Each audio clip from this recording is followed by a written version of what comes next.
নমস্কাৰ শিক্ষাগুৰুসকল, আপোনালোক সকলোকে মোৰ ইউটিউব চেনেল টিচাৰ্ছ কৰ্ণাৰলৈ পুনৰ এবাৰ স্বাগতম জনাইছোঁ। আমাৰ আগন্তুক 14 অক্টোবৰৰ পৰা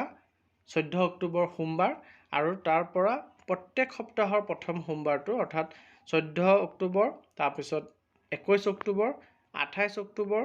4 নৱেম্বৰ, 11 নৱেম্বৰ আৰু 18 নৱেম্বৰ 6টা সপ্তাহত 6টা pre test, weekly pre test আমাৰ বিদ্যালয়সমূহত অনুষ্ঠিত কৰিব লাগিব। আমাৰ প্ৰাইমেৰী ছেকশ্যনেই হওক বা আমাৰ হাই স্কুল ছেকশ্যনতেই হওক, চবতে এই পৰীক্ষা অনুষ্ঠিত কৰিব লাগিব। আৰু এই 6টা উইকলি প্ৰি টেষ্ট অনুষ্ঠিত কৰাৰ পাছত আমি 25 নৱেম্বৰ তাৰিখে এটি মক টেষ্ট বিদ্যালয়সমূহত অনুষ্ঠিত কৰিব লাগিব। আৰু তাৰ পাছতে আমি যোনটো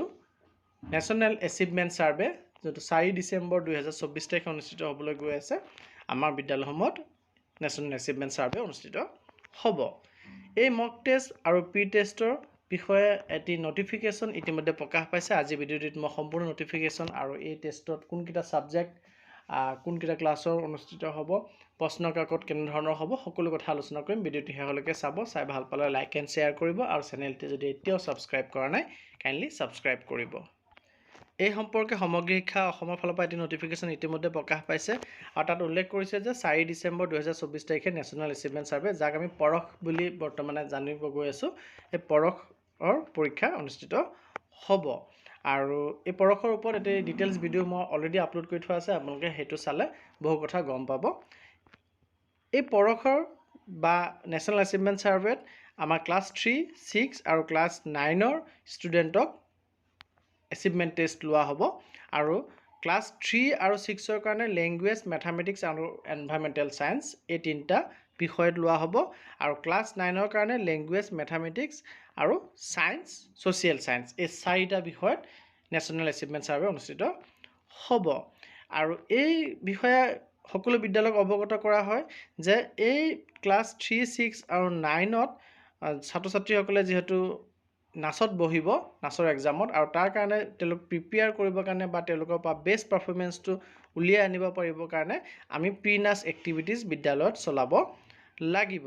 যাতে ছাত্ৰ ছাত্ৰীসকলে নাচৰ কুৱেশ্যনছৰ টাইপছ কেনেকুৱা বা নাচৰ যি কুৱেশ্যন পেটাৰ্ণ কেনেকুৱা তাৰ লগত পৰিচিত হ'বলৈ পাৰে। আৰু সেই সংক্ৰান্ততে আমাৰ এই উইকলি যি টেষ্ট প্লেন কৰা হৈছে প্ৰতিটো বিদ্যালয়ৰ কাৰণে, এই উইকলি টেষ্টখিনি 14 অক্টোবৰৰ পৰা প্লেন কৰা হৈছে। আৰু এই আমি উইকলি টেষ্টখিনি পাতি পেলাই যদি প্ৰি নাচ এক্টিভিটিজ বিদ্যালয়ত চলাব পাৰোঁ, তে নিশ্চয় আমাৰ জানুৱাৰী ফেব্ৰুৱাৰীত অনুষ্ঠিত হ'বলগীয়া গুণোৎসৱ 2025ৰ কাৰণেও ছাত্ৰ ছাত্ৰীসকল বহু ক্ষেত্ৰত লাভান্বিত হ'ব। আৰু এই প্ৰি টেষ্টৰ ফৰ্মেটটো হৈছে যে ইয়াত এছেছমেণ্টবিলাক OMR শ্বীটত অনুষ্ঠিত কৰা হ'ব। আৰু এই কুৱেশ্যন পেপাৰবিলাক ডিজাইন কৰিব কনচাৰ্ণ ডাইট বা DRG গ্ৰুপে নেশ্যনেল এচিভমেণ্ট ছাৰ্ভেৰ পেটাৰ্ণছত এই কুৱেশ্যন পেপাৰবিলাক প্ৰিপেয়াৰ কৰা হ'ব। আৰু টেষ্ট স্কুলে কণ্ডাক্ট কৰিব আৰু OMR শ্বীটখিনি ইভালুৱেশ্যনো মানে তাৰ মূল্যায়নো আমাৰ স্কুলবিলাকেই কৰিব লাগিব। আৰু CRCC কনচাৰ্ণে স্কুলবিলাকৰ পৰা মাৰ্কছখিনি কালেক্ট কৰিব আৰু মাৰ্কছখিনি উইকলি বেচিছত এনালাইচিছ কৰিব আৰু কি দুৰ্বলতা ছাত্ৰ ছাত্ৰীসকলৰ আছে সেইখিনি তেওঁলোকে এনালাইচিছ কৰি পেলাই শিক্ষকসকলৰ লগত মিটিং অনুষ্ঠিত কৰি পেলাই ৰিমিডিয়েল ছাপৰ্ট উইক এল'কেইটাত কেনেধৰণে দিব লাগিব, দুৰ্বল যিকেইটা এল' পোৱা যায় ছাত্ৰ ছাত্ৰীসকলক, তাত ৰিমিডিয়েল দিয়াৰ কাৰণে তেওঁক CRCC জনে ব্যৱস্থা গ্ৰহণ কৰিব। আৰু কিবা কাৰণে যদি কোনোবা বিদ্যালয়ত এই উইকলি টেষ্টখিনি যি আমাৰ সোমবাৰে অনুষ্ঠিত হ'ব লাগিব প্ৰতিটো সপ্তাহত, অনুষ্ঠিত কৰিব নোৱাৰে আনএভেইলেবল ৰিজনৰ কাৰণে, তেতিয়াহ'লে নেক্সট ৱৰ্কিং ডেট অনুষ্ঠিত কৰিব লাগিব। অৰ্থাৎ সোমবাৰে যদি বন্ধ থাকে বা কিবা কাৰণে অনুষ্ঠিত কৰিব নোৱাৰে, তেতিয়াহ'লে মঙলবাৰ যদি খোলা বাৰ হয় তেন্তে মঙলবাৰে এই পৰীক্ষা অনুষ্ঠিত কৰিব লাগিব। আৰু এই যি আমাৰ উইকলি টেষ্ট হ'ব বা মক টেষ্ট হ'ব, উইকলি টেষ্টৰ কাৰণে 3টা মডেল বা চেম্পুল কুৱেশ্যন পেপাৰৰ ছেট SCERT আৰু ডাইটে মিলি পেলাই প্ৰস্তুত কৰিব ক্লাছ 3, 6 আৰু 9ৰ কাৰণে। আৰু এটা মক টেষ্ট পেপাৰো তেওঁলোকে চেম্পুল পেপাৰ প্ৰিপেয়াৰ কৰিব। আৰু উইকলি টেষ্টৰ পেপাৰ ইতিমধ্যে চেম্পুল পেপাৰ তেওঁলোকে শ্বেয়াৰো কৰিছে। যদি আপোনালোকে পোৱা নাই তেন্তে কাইণ্ডলি মোক হোৱাটছআপ কৰিব, মই নিশ্চয় আপোনালোকক দিবলৈ চেষ্টা কৰিম। 1 set of sample paper already share কৰিছে SCERT অসমৰ ফালৰ পৰা আৰু তেওঁলোকে কুৱেশ্যন পেপাৰখিনি ছেট কৰিব আৰু সবতকৈ ইম্পৰ্টেণ্ট কথা হ'ল এই নাচৰ এক্সাম বা নাচৰ প্ৰি টেষ্ট বা নাচৰ উইকলি টেষ্টখিনি অনুষ্ঠিত কৰাৰ ক্ষেত্ৰত মক টেষ্টখিনি অনুষ্ঠিত কৰাৰ ক্ষেত্ৰত বিদ্যালয়ৰ ৰুল কি হ'ব ভূমিকা কি হ'ব যে প্ৰথম কথাটো হ'ল কণ্ডাক্ট উইকলি টেষ্ট যি সাপ্তাহিক টেষ্ট দিয়া আছে 14 অক্টোবৰৰ ফালৰ পৰা সেই উইকলি টেষ্টখিনি অনুষ্ঠিত কৰিব লাগিব চেম্পল পেপাৰ ব্যৱহাৰ কৰি পেলাই OMR চিটত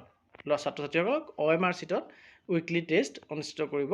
লাগিব আৰু সেই টেষ্টখিনি তেওঁলোকে হোৱাৰ লগে লগে ষ্টুডেণ্টৰ ৰেছপন্সখিনি তেওঁলোকে ইভালুৱেট কৰিব লাগিব মূল্যায়ন কৰিব লাগিব আৰু কি কি ক্ষেত্ৰত তেওঁলোকৰ ইম্প্ৰুভমেণ্টৰ প্ৰয়োজন আছে সেইখিনি চিনাক্ত কৰি উলিয়াব লাগিব আৰু তাৰপিছত নিদানমূলক পাঠদানৰ প্লেনিং কৰিব লাগিব ৰিমিডিয়েল প্লেন আৰু এই ৰিজাল্টৰ ওপৰত বেছ কৰি তেওঁলোকে ষ্টুডেণ্টক ৰিমিডিয়েল দিব লাগিব যাতে লাৰ্ণিং গেপখিনি দূৰ কৰিব পাৰি আৰু তেওঁলোকক ডিজায়াৰ্ড লাৰ্ণিং আউটকামছ যাতে তেওঁলোকে এচিভ কৰিব পাৰে আৰু বিদ্যালয়সমূহত এটা NAS নাচৰ চেল গঠন কৰিব লাগিব য'ত একাডেমিক যি ক্লাষ্টাৰ গ্ৰুপ থাকে ACG তাৰ মেম্বাৰ্ছ